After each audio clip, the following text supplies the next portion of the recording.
Hey guys, Stay Patient here, and it's time to take a look at the European Store update, checking for any trophy-related highlights as usual.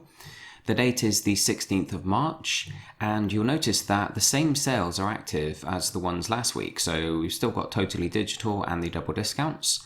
So we're going to start off by taking a look at this PS3 and Vita sale, which we didn't check out last week. I'm not sure if it was there, but we didn't look at it either way.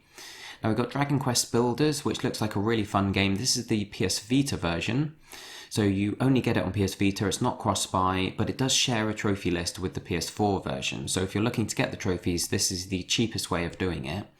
It looks fun, like I said, but the difficulty rating is all over the place. Some people give it a 10 out of 10, some people give it a 3. And I think the 10 out of 10 votes are really people trying to sort of readjust the average because they feel like it's definitely more difficult than a 3 based on the time-related trophies. So if you don't like sort of speed runs and ones, trophies where you're on a schedule, then maybe that won't be the game for you. But it looks like a laugh.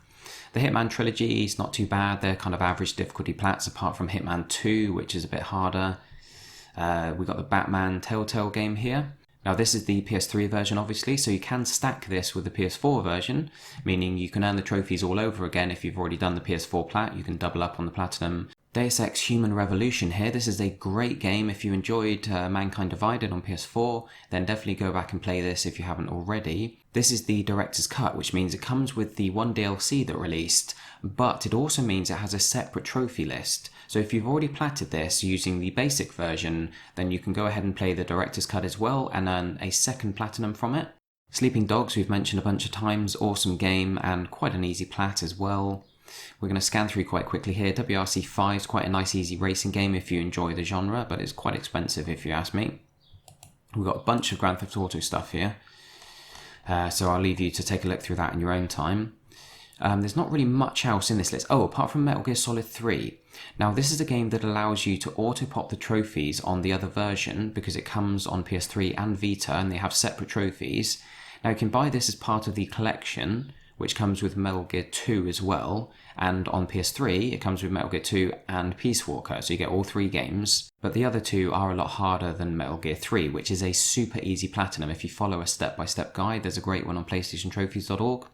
Just bear in mind that there are some trophies that require you to kill enemies in certain ways, but there's also a trophy for not killing anyone throughout the whole playthrough. So what you do is you make a save, then go ahead and get those kills, get those trophies out of the way, but then what you want to do is carry on to the next area and make a new save there without overwriting your original one. What that means is that you can then upload your saves to the cloud in the game. You're not using PS Plus, you just use the cloud in the game, and then you can download it to the second version, and then because you've made a save after having got those kills, those kill related trophies will auto pop as well, because all the trophies do auto pop, but it's based on your save file, so you have to have those trophies, they have to have been completed on an existing save file that you do upload. So if you're clever with your saves, then you can get everything to auto-pop. You don't actually have to do any gameplay on the second version of the game. And it only takes about 5 hours. It's so easy. You can get both platinums within a day. Let's crack on here and just check if there's anything else. I think there was one other game I was going to highlight. I don't think there was anything on this page. Oh, apart from maybe Zone of the Enders. This is kind of average difficulty, a little bit below average really. I haven't played them myself. I've had it for years and I played them on PS2. I really enjoyed them. This is by Hideo Kojima. Both games were great and they're kind of mech sort of flight games, combat games.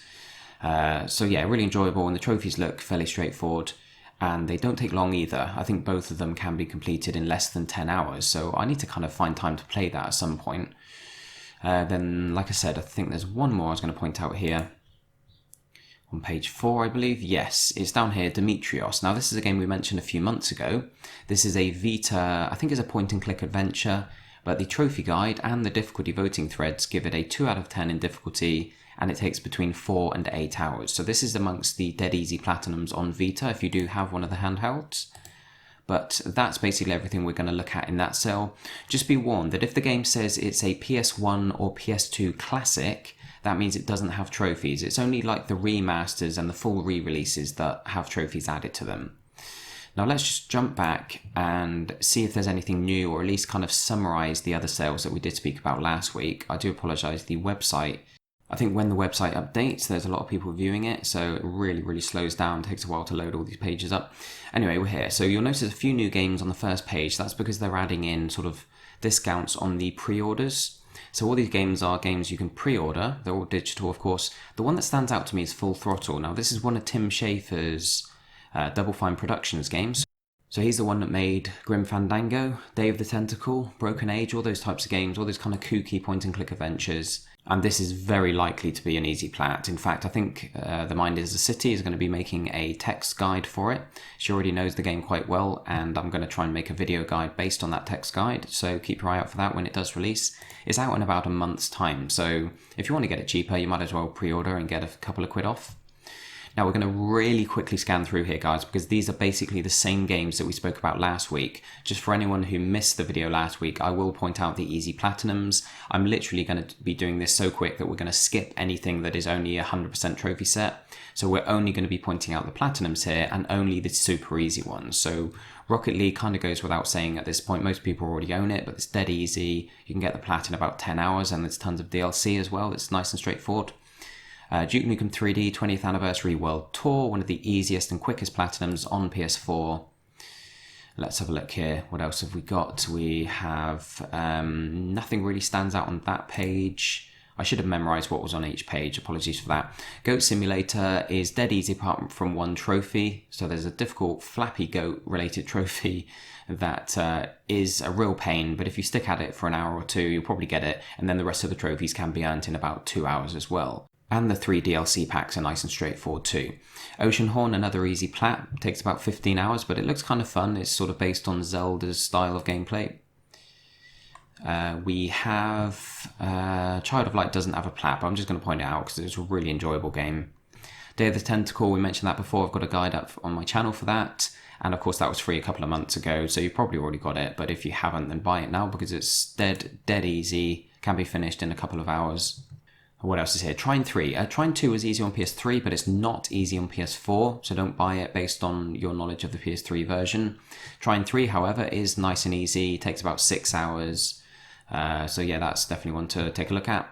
Valley here. I haven't played this yet, but it's supposed to be an easy plat. It takes about 3 to 10 hours according to the guide. That's if you're following a guide for the collectibles. You can do it in 3 hours if you know exactly what you're doing and you sort of make a beeline for every collectible and get through it in the quickest time possible. But 10 hours is a bit more realistic, you know, if you're following a guide, but it's your first time playing the game. Transistor is one of my favourite games on PS4. Just go out and play it. You've probably already got it because it was free back in 2014, I think, or maybe 15. But it's so enjoyable. It's so clever as well. It's just brilliant. It's the kind of game that, you know, watching gameplay for it or watching a trailer just does not do the justice. You need to play it to understand why it's so great. And it's fairly straightforward. It's not easy, but I think it's about a 4 out of 10. But it's one of those games you'll enjoy so much you won't consider it to be a challenge at all. And it's quite quick as well. You can do it in about 6 to 10 hours. The Little Acre, another super quick and easy plat. Takes about an hour, and there's a guide on my channel for you to check out. Let's see here, anything else? Broken Age, this is a bit tougher than your typical point-and-click adventures, but it's still only a point-and-click game, so it's pretty straightforward really. It's just that it has a speedrun trophy, so as long as you're following a guide and you're following it closely, you know, pausing the game when you need to, then that's absolutely fine. Shadowwind's one of the games I've not played yet, but I think it's widely considered an easy and fairly quick platinum, so again, you may need to do a bit of research of your own there, but it's definitely one worth taking a look at.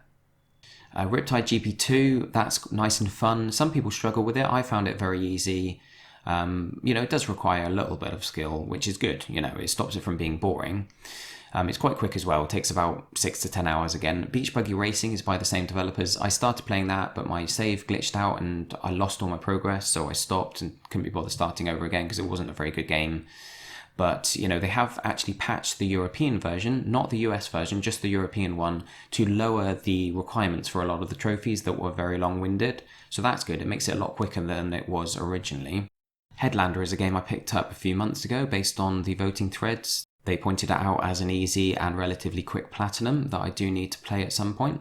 Let's keep going here. I'm not sure if there's anything else. Like I say, I should have memorized all these pages really. Oh, Defense Grid 2. Yeah, I'm glad we kept going because this is an awesome game. I really enjoyed this. It's about 20 hours long, maybe a bit longer depending on an RNG-based trophy, but it's really cool. If you like sort of tower defense games, this is like the quintessential tower defense title, I think. And it is basically easy. You can sort of pick and choose your difficulty, you can pick and choose the levels you do and which challenges you face. It's really cool, very easy. I definitely recommend it. Strider as well, I recommend this because it's another really fun game, only $2.49. I spent £16 on Defense Grid, that's $3.29, so these two games are awesome, very good price. Strider does require a bit of skill to actually play the game, but the trophies themselves aren't really that tricky. It's a pretty straightforward game really, and it's not going to take you too long either. Just enough of a challenge to keep it interesting really. Wills of Aurelia, that's another game with stacking trophies actually, if you play the European and US versions I believe. I've not played it myself yet, but another pretty easy and quick platinum going by the community's feedback. Ether 1 is a dead easy plat, this is nice and quick as well, just follow a guide for that and you'll get through it nice and swiftly. We also have the arcade game series games. Pac-Man and Miss Pac-Man are fairly straightforward, but not as easy as you may think based on the difficulty ratings. You will need to be sort of uploading your saves regularly in case you do fail some of the tougher trophies, so you don't have to keep redoing them. I found that a bit annoying, having to upload my save every few minutes and then having to quit out of the game to download it again. But there you go. LA Cops, this is one of the games that was sort of touted as a super easy platinum, so everyone jumped on it and then some people really struggled.